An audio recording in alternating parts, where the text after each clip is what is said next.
I'm going to try and give the floor to our colleague Mengji from the World Health Organization. Mengji, you should be able to speak now. Do you want to ask your question yourself?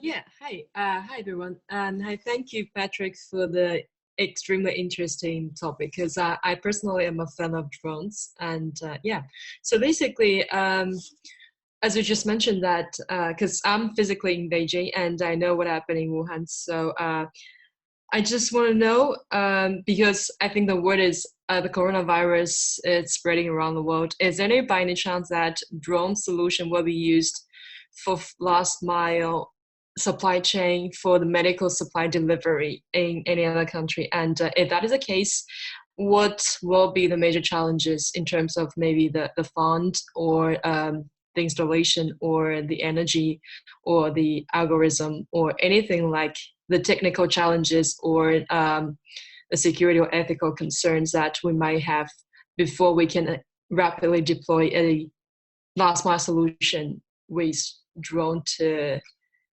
for emergency aid? So I'm not sure if drones, to be honest, are going to be ready in a number of countries to handle the last mile deliveries just yet. I'm fairly certain people will be working on this significantly over the next period in time.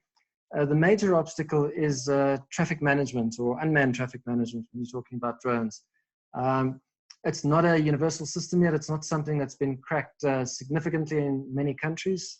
Rwanda is managed because they've got quite an empty airspace. It's not particularly busy, so they were able to literally just put a screen in front of air traffic control, which shows where all the zipline drones are at the moment. I don't believe any other country is ready to do this soon.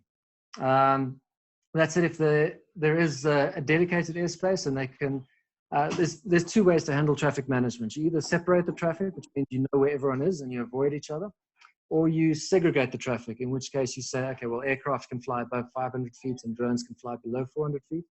There is an opportunity to be able to do that if a need arises. For instance, it could be for medical supply delivery, and I know I've documents relating to that, but it could also just be for last mile supplies delivery. If you need to get food to places and you don't have people on the ground to go and deliver it. It'll be interesting to see what happens over the next few days, but I don't think we're going to see it on a large scale in the very near future. Thank you, Pat.